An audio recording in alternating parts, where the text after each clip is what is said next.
Então, nós vamos falar sobre outro grande presente que a gente ganha quando a gente tem a experiência com a efusão do Espírito Santo, o batismo no Espírito Santo. Vamos lá para a primeira carta de São Paulo aos Coríntios, capítulo 12, versículos de 4 a 11. A palavra de Deus diz o seguinte: há diversidade de dons, mas o Espírito é o mesmo. Há diversidade de ministérios, mas o Senhor é o mesmo. Diversos modos de ação, mas é o mesmo Deus que realiza tudo em todos. Cada um recebe o dom de manifestar o Espírito para a utilidade de todos. A um, o Espírito dá a mensagem de sabedoria, a outro, a palavra de ciência, segundo o mesmo Espírito. A outro, o mesmo Espírito dá a fé. A outro ainda, o único e mesmo Espírito concede o dom das curas. A outro, o poder de fazer milagres. A outro, a profecia. A outro, o discernimento dos espíritos. A outro, o dom de falar em línguas. A outro ainda, o dom de as interpretar. Mas é o único e mesmo Espírito que isso tudo realiza, distribuindo a cada um os seus dons conforme lhe apraz. Palavra do Senhor. Graças a Deus. Então, aqui são os dons do Espírito Santo, né? São os dons de efusão, que vem quando a gente recebe o batismo, a efusão no Espírito Santo. Eu vou falar sobre cada um deles porque é importante. Mas antes de falar dos dons de efusão, eu gostaria de citar os dons de infusão, os dons infusos, ou dons de santificação, né? Está lá, eu não vou pegar, para a gente ganhar tempo, na Sagrada Escritura está em Isaías 11, capítulo 11, tá bom? Então, os dons infusos ou de santificação, aqueles que a gente fala quando se prepara para o sacramento do crisma, são, primeiro, temor de Deus, sabedoria, ciência, entendimento, prudência, fortaleza e piedade, né? Os 7 dons. São os dons infusos ou de santificação. Agora vamos para estes que eu li da primeira carta de São Paulo aos Coríntios, que são os dons de efusão, dons efusos ou dons de serviço, né? Está lá, como eu já li, você pode anotar, na primeira carta de São Paulo aos Coríntios, capítulo 12, versículos de 7 a 11. Eu fiz uma classificação e dividi em 3. São 9 dons, os dons de efusão. Os infusos são 7, os efusos são 9. Eu dividi em 3 blocos, em dons da palavra, dons de revelação e dons de poder, tá bom? A gente vai falar um pouquinho rapidamente sobre cada um deles. Os dons da palavra. O primeiro dom é o dom de línguas. É o menor de todos os dons, né? Como é que a gente aprende a orar em línguas, a rezar em línguas? Como é? A gente aprende a rezar rezando. Às vezes as pessoas têm dificuldade, mas eu não sei, é estranho, né? Essa maneira de rezar. Não, é o menor de todos os dons, é o mais simples, porém é o que abre a todos os dons, né? Na carta de São Paulo aos Romanos, no capítulo 8, no versículo 26, ele diz assim: assim também o Espírito socorre a nossa fraqueza, pois não sabemos o que pedir como convém, mas o próprio Espírito intercede por nós com gemidos inefáveis. E aquele que prescruta os corações sabe qual o desejo do Espírito, pois é segundo Deus que ele intercede pelos santos. Versículos 26 e 27. Romanos 8, 26 e 27. Então o Espírito vem rezar em nós com gemidos inefáveis. Não é o fim do mundo, não. É muito tranquilo. A gente, às vezes, quando está ministrando a efusão, e vocês vão ter essa experiência do mergulho, o batismo no Espírito Santo, quando estiverem rezando, cantando, né, alguém vai dizer, se abra ao dom de línguas. Por quê? Porque é o menor de todos os dons. Ele que vai dilatar para os outros dons, que eu vou já falar agora. Os outros são muito importantes. Mas é importante que você se abra a esse que é o menor de todos. Não se escandalize não com pouca coisa. A gente não se escandaliza com o pecado, com tanta severo com isso, tanta coisa ruim, tanta safadeza, tanta malícia. E com as coisas de Deus a gente facilmente se escandaliza. Eu acho tão engraçado isso. Eu morei em Salvador 6 anos, no Brasil, e a gente, durante o Festival de Verão, durante o Carnaval, que é o maior carnaval do planeta, algumas vezes a gente recolhe as pessoas na rua, bêbadas, embriagadas, meninas, jovens, adolescentes, para levar para casa. Então levava para casa da comunidade aquelas que estavam em situação pior e de manhã a família vinha buscar. Mas era um absurdo, você encontrava gente tendo relação sexual em pé, encostado em coqueiro, era gente sem camisa, era gente só de roupa íntima, era, meu Deus, era um absurdo, homem com mulher, um monte de gente nu assim no asfalto, urinando uns nos outros, uma tristeza. Nem se escandalizavam, não é? Mas a oração de línguas é um escândalo. Engraçado, não é? As coisas do pecado a gente não se escandaliza, mas com as coisas de Deus a gente fica assustado. Então o dom de línguas não é para você se assustar, não. Você vai aprender a rezar rezando. Uma criança aprende a falar como? Falando, não é? A mãe, que é quem fica mais com o filho, né? Ela vai já nasalizado, né? Uma cantiga de ninar. Aí vai ensinando mamãe. É a primeira palavra que se diz normalmente. O bebê, normalmente, na maioria dos casos, a primeira palavra que o bebê diz é mamãe, porque é fácil, porque é nasalizado e porque a mãe ensinou. Ensinou a cantiguinha de Nidá e foi mamãe. Depois diz papai. Então, você vai aprender a rezar em línguas rezando, né? Não é o fim do mundo. A pessoa que vai estar conduzindo a efusão vai estar dizendo, se abra ao dom de línguas, vão estar rezando por você, os irmãos, nesse seminário de vida no Espírito Santo, em busca de um sentido. Então, você vai precisar fazer o quê? Só abrir seu coração. Não se assuste não com as coisas de Deus. Tudo de Deus é bom para a gente. Deus não nos fere, não nos machuca como o mundo nos fere. Deus só quer amar. Deus só quer derramar os seus frutos, que tem os frutos, eu estou falando dos 12, mas tem os frutos do Espírito, né? Alegria, a paz, a mansidão, aí é um monte de coisa, muitos presentes. Deus quer te dar muitos presentes neste tempo. Não se assuste com as coisas de Deus. Então, se aprende a rezar em línguas, rezando, não é?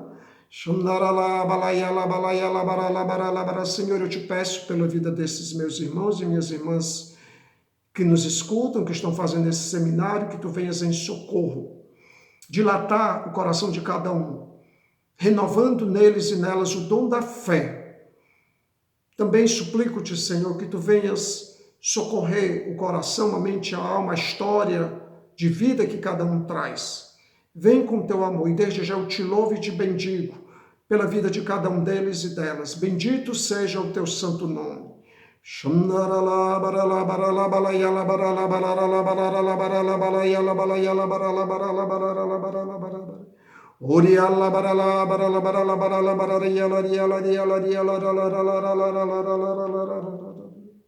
Glória ao Pai, ao Filho e ao Espírito Santo, como era no princípio, agora e sempre. Amém. Não é bicho de 7 cabeças, não.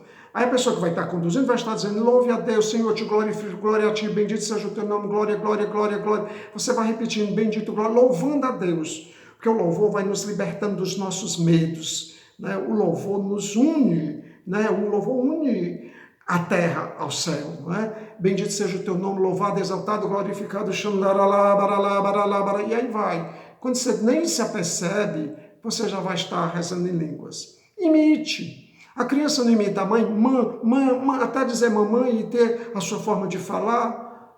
Imite. Depois Deus vai lhe dar a sua entonação e a sua forma própria, pessoal, a sua oração em línguas, a você uma oração em línguas pessoal, tá certo? Então é muito simples. Primeiro, o dom da palavra é o dom de línguas. Depois, o dom de interpretação das línguas. Tem a oração em línguas, é isso que eu rezei, mas tem o falar em línguas. Às vezes a gente está numa assembleia e uma pessoa começa a falar em línguas. Não é rezando, mas é falando, né?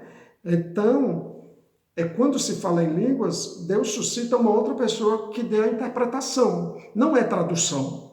A pessoa fala em línguas e o outro lá, quem Deus inspirar, porque é inspirado pelo Espírito Santo, diz, olha, o Senhor dá o entendimento de que hoje Ele nos visita, Ele vem retirar o medo dos nossos corações. Interpreta. Às vezes a pessoa fala em línguas de 1 minuto e a pessoa passa 5 minutos explicando, né? O que foi aquela fala em línguas. Então, é dom da interpretação das línguas. Também não é bicho de 7 cabeças, não. Não é nada complicado. Não se assuste, não se apavore. Não se escandalize. Se escandalize com pecado. Né? Então, dom de orar em línguas, dom de interpretação das línguas, dom da profecia. O que é o dom da profecia? Às vezes a gente está aqui na comunidade de vida. Eu moro na África, como eu já falei.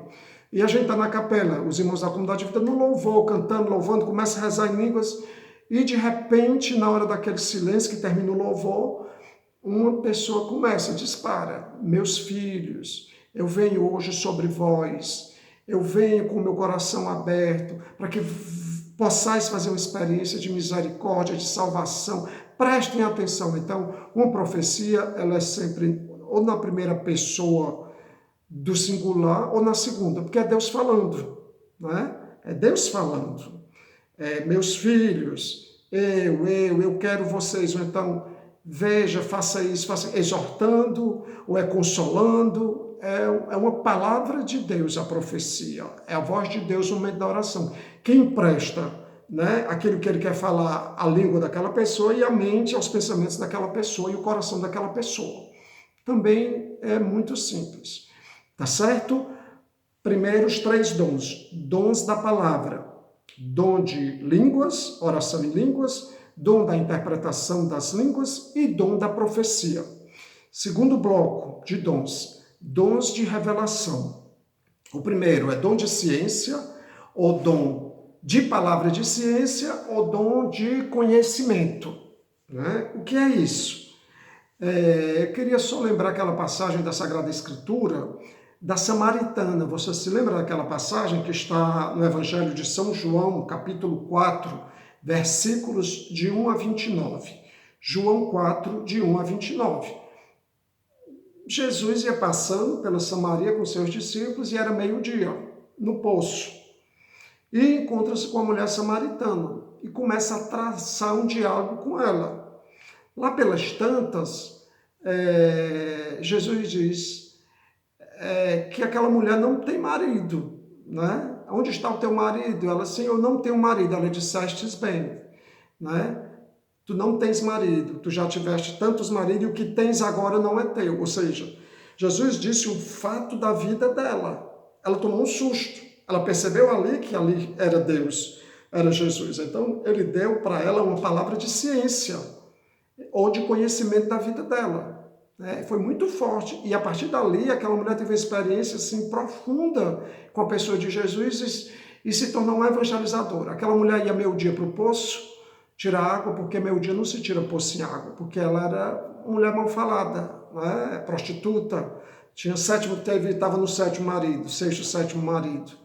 Então, ela tinha vergonha de tirar, ela nem poderia tirar água junto com as outras mulheres. Então, ela ia meio dia, porque ela sabia que não tinha ninguém no poço. E Jesus teve aquele belo encontro de misericórdia com aquela mulher e pá, tasca uma palavra de ciência no coração dela. Eu faço muito isso, às vezes, na evangelização. Você vai abordar uma pessoa e diz, Senhor, me dê uma palavra de ciência sobre essa pessoa. Não é bola de cristal, não é magia, não é macumba, é um dom do Espírito Santo que se utiliza da nossa imaginação. Às vezes a gente está rezando por um... Eu trabalho muito com oração de cura interior. Não é? Vocês devem ter tido essa experiência de oração de cura interior. Na verdade, nesse seminário, a pessoa que eu nunca vi, o Senhor está curando você de um momento na sua adolescência em que você sofreu uma moléstia na sexualidade. Deus te cura agora. ensimismamento, medo, tristeza, pânico, você desenvolveu ansiedade ou depressão. Deus está te curando agora. A pessoa toma um susto, arregala o olho. Nunca vi, mas Deus dá, na hora da oração, o dom chamado palavra de ciência em vista da salvação daquela pessoa. Porque os dons de Deus não é para a gente estar fazendo mercado com eles, não. É para a evangelização, é para a salvação e edificação da Assembleia, salvação das pessoas, é para a evangelização. Então, dom de ciência, ou palavra de ciência, ou dom de conhecimento. Tá claro? Depois você vai fazer a oficina de dons, né? Você vai ter experiência com os dons do Espírito Santo. Dom de sabedoria é quando Deus manifesta em você, em vista de uma pessoa, uma sabedoria. Eu vou dar um exemplo da palavra de Deus de sabedoria que eu acho joia. Anote aí, a gente não vai ler porque é muito longa. 1 Reis, 1 Reis, no Antigo Testamento, capítulo 3, versículos de 16 a 28. 1 Reis, capítulo 3, versículos de 16 a 28. Duas prostitutas moravam juntas e cada um tinha um bebê. E um belo dia, uma delas acorda e está com o bebê morto sobre o seu peito. Ela olha e vê que o menino não é dela. E aí ela vai para outra e diz, me dá meu filho, que o filho é meu. As duas começam a brigar, conclusão, vão para o rei. E o rei era Salomão. Aí olha a sabedoria, a palavra de sabedoria, um dom carismático, não é? É um dom porque a gente chama carisma porque é um dom que vem como carisma do Espírito Santo de Deus. O rei pensou, olhou para as duas, indagou, conversou e disse, trazei a criança. Vamos partir a criança no meio. Uma fica com uma parte, outra fica com outra. A que não era mãe biológica disse, tá certo, senhor rei, nem para mim, nem para ela. A que era mãe disse o quê? Não, senhor, deixa a criança com ela. Eu prefiro que fique com ela viva. Aí o rei disse, tu és a mãe biológica dessa criança, a criança vai ficar contigo. Davi, ou Salomão, usou de uma palavra de sabedoria. Você compreende? Então, às vezes, a gente está acompanhando, aconselhando, rezando por alguém, e a gente diz aquilo que a pessoa precisa escutar. Aquilo que Deus quer direcionar para a vida da pessoa. Uma palavra de sabedoria para a vida dela, que pode mudar o rumo da vida dela. Uma vez eu estava rezando por uma pessoa e Deus deu para a pessoa, a gente já estava partilhando, já tinha terminado, em nome do Pai, a oração estávamos partilhando. Eu digo, olha, Deus coloca no meu coração, a pessoa estava falando de outras coisas, que você está vivendo uma situação que você não partilhou aqui na nossa conversa, que você não tome nenhuma decisão agora diante do que você quer tomar de decisão, porque você vai se precipitar e não é o momento de tomar essa decisão, espere mais. A pessoa tinha um imóvel, estava passando por uma situação financeira muito difícil, e queria vender o imóvel, e já tinha 3 compradores. Conclusão, ela esperou, não vendeu, né? E ela recebeu uma herança 6 meses depois, não precisou se desfazer da casa em que a família dela habitava. Pois é, uma palavra de sabedoria, eu não sabia de nada, né? Deus se utiliza. Às vezes a gente usa a nossa imaginação para mentir, burlar, enganar, maquinar o mal, pois Deus se utiliza para o bem. Deus manifesta o amor à humanidade através dos seus santos dons em vista da salvação das almas. Você compreende? O batismo, a efusão do Espírito Santo, vai lhe dar experiência com os presentes de Deus, as ferramentas que são os dons do Espírito Santo. Ferramentas para a salvação das almas, ferramentas para a evangelização. O mundo precisa ser evangelizado. Deus quer se utilizar de você, não é? Então, dom de ciência, ou palavra de ciência, ou conhecimento, primeiro. Dom de sabedoria, ou palavra de sabedoria. E dom do discernimento dos espíritos. O que é isso? É perceber quando algo vem do mundo, vem de Deus, ou vem do maligno, do demônio. Como, João, eu vou ter esse dom do discernimento dos espíritos? Pela vida de oração. Aliás, só vai conseguir vivenciar, viver, né, rezar e ter esses dons quem rezar. Quem tiver oração. Quem tiver vida de intimidade com Deus. Quem não rezar, me desculpe. Você perceber, às vezes a gente percebe até quando uma pessoa está mentindo. Não é bola de cristal não, como eu já falei. É dom do Espírito Santo de Deus. Dom do discernimento dos espíritos. Você percebe até quando uma pessoa está mentindo. Você sabe quando uma coisa é de Deus, quando leva para Deus. Às vezes, existe muita coisa hoje parecendo ser de Deus, mas nem é. Uma pessoa que não é de Deus, que chega falando de Deus, você percebe que aquilo é hipocrisia. Porque Deus te deu o dom do discernimento dos espíritos. Você compreende? Fazendo recapitulação, dons da palavra, os dons carismáticos, pela graça da efusão do derramamento do Espírito. Olha como, gente, como Deus nos enche de presentes, não é verdade? Dom da palavra, dom de oração em línguas, dom de interpretação de línguas, dom da profecia, dons de revelação, dom de palavra de ciência, ou dom de conhecimento, dom de sabedoria ou de palavra de sabedoria, e dom do discernimento dos espíritos. E para concluir, os dons de poder, dom de fé, dom de cura e dom de milagres. Eu acho lindo o dom da fé enquanto dom carismático, né? Um exemplo de dom da fé está lá no Evangelho de Mateus, Mateus 8, de 5 a 13. Como é que diz esse evangelho? Diz, é muito belo. Mateus 8, de 5 a 13. Diz o seguinte: cura do servo de um centurião. Ao entrar em Cafarnaum, chegou-se a ele um centurião que o implorava e dizia: Senhor, meu criado está deitado em casa, paralítico, sofrendo dores atrozes. Jesus lhe disse: eu irei curá-lo. Mas o centurião respondeu-lhe: Senhor, não sou digno de receber-te sob o meu teto. Basta que digas uma palavra e meu criado ficará são.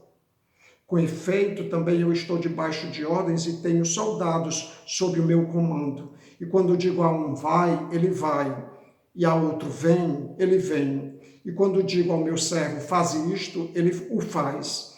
Ouvindo isto, Jesus ficou admirado e disse aos que o seguiam: em verdade vos digo, que em Israel não achei ninguém que tivesse tal fé. Mas eu vos digo que virão muitos do Oriente e do Ocidente e se assentarão à mesa do reino dos céus, com Abraão, Isaque e Jacó, enquanto os filhos do reino serão postos para fora, nas trevas, onde haverá choro e ranger de dentes. Em seguida disse ao centurião: vai, como creste, assim te será feito. Naquela mesma hora o criado ficou são. O dom da fé, um dom carismático. Não, senhor, não precisa mais não. Eu nem só digo que você vem na minha casa, mas uma palavra sua, né? Que é acreditar, é confiar. Você confia em Deus? A gente está vendo essa pandemia, é uma situação de instabilidade. Você está confiando em Deus ou você está ansioso, depressivo, entristecido, amedrontado? Deus está no controle de tudo. Você confia em Deus ou confia ou não confia? Peça a Deus a graça. Por isso que eu rezei pedindo que Deus aumentasse ou desse-nos o dom da fé. Segundo dom, de poder, dom de cura. Aí eu vou logo fazer a diferença entre cura e milagre. Cura é uma ação que Deus pode fazer, que a ciência pode fazer. A pessoa, por exemplo, tem um câncer de pele no rosto. Vai no médico, faz os exames, sangue, o médico diz: olha, é superficial, é na pele, não é profundo. A gente pode fazer, é maligno. A gente faz uma cirurgia e tira. Tudo bem. Aí a pessoa vai lá na igreja, ou vai lá na comunidade Shalom, lá em Curitiba, né? E o pessoal da oração e cura e aconselhamento está lá, reza por ela e diz: o Senhor está te curando hoje de um câncer. Às vezes nem revela onde é. Você não vai precisar fazer mais cirurgia. A pessoa cai para trás. Quando vai no médico, o médico diz: ué, sumiu, você não tem mais nada. É uma cura. Agora, quando chega uma pessoa no Shalom de Curitiba dizendo: o médico me deu 6 meses de vida, eu estou com metástase. Começou no pulmão, já está no fígado, né, já está na corrente sanguínea, já está no cérebro e não tem o que fazer, não tem químio, radioterapia que dê jeito. A pessoa vai lá na capelinha do Shalom de Curitiba e a menina da comunidade de Vida ou de Aliança impõe a mão sobre a pessoa e reza e diz: o Senhor me dá um entendimento, nem conhece, não sabe de nada, que está curando você de um câncer muito acirrado, muito perigoso. A pessoa vai no médico, faz o exame, ué, não tem mais nada. Aí é milagre. Você crê que Deus quer fazer milagre na sua vida? na vida de muita gente ao seu redor. Pois é, gente, teria muita coisa para a gente ainda conversar, mas eu acho que eu estou tomando muito tempo de vocês. É isso aí, a experiência com o Espírito Santo de Deus quer mudar a sua vida, né? Deus quer ressignificar a sua vida. Eu prometi a vocês que eu ia falar, né, do Viktor Frankl, que fala do lado espiritual, né? Que na logoterapia é muito mais abrangente o que ele chama de espiritualidade, porque a gente acha que espiritualidade é só nossa ligação com Deus.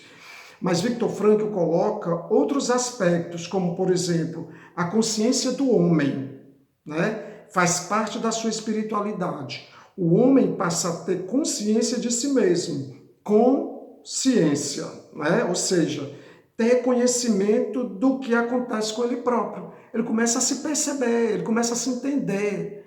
Né? É um grau de autoconhecimento que os santos diziam. Ele tem consciência de si. Isso aí é algo humano. Isso é, para Viktor Frankl, isso é espiritualidade. Não é joia isso? Outra característica da espiritualidade do homem é a vontade e a liberdade, né? Outra característica da espiritualidade do homem, segundo o Dr. Frankl, é a responsabilidade e, por fim, a transcendência. O ser humano é um ser transcendental, ou seja, o homem ele é capaz de sair de si mesmo. Ele tem a capacidade de não permanecer só em si, mas ele sai para o outro. Ele tem capacidade de vida oblativa. E dentro dele há uma capacidade generosa de ofertar a sua vida, né? Ofertar a sua vida ao outro e a Deus também. Olha só que coisa. Isso aí é Viktor Frankl, isso é logoterapia, isso é buscar o sentido, né? Então, 3 aspectos importantes da logoterapia. Quando o homem nasce, ele já vem com essas 2 coisas, né? Ele não recebe de ninguém, o que é a liberdade da vontade. Ele é livre para fazer o que quer. Todo homem é livre, todo homem tem liberdade sobre a sua vontade. Para que o homem precisa da liberdade e da vontade? Exatamente para descobrir o sentido da sua vida. Outro B, a dimensão de felicidade. Ninguém aprende, né, a querer ser feliz. Ninguém aprende. A gente quer ser feliz, todo mundo quer ser feliz. Aí ele vai falar da vontade do sentido, né, que é procurar o sentido da minha vida. Né? Sentido se faz? Não, mas a gente encontra, se vive. Tenho que descobrir o sentido da minha vida. E aí tem muitas coisas para falar. Eu acho que tudo que a gente falou é para a gente ressignificar a própria vida, como diz Dr. Frankl. Então, gente, vamos aproveitar. Eu espero que Deus realize uma obra nova na sua vida. Eu espero que o sentido de vida, né, que você já encontrou, vai encontrar, possa tornar você uma pessoa mais linear, né, e menos inconstante. Tá bom? Deus te abençoe. Nossa Senhora te proteja. Ó Maria concebida sem pecado, rogai por nós que recorremos a vós. Nossa Senhora, esposa do Espírito Santo, rogai por nós. Em nome do Pai, do Filho e do Espírito Santo. Amém. Shalom!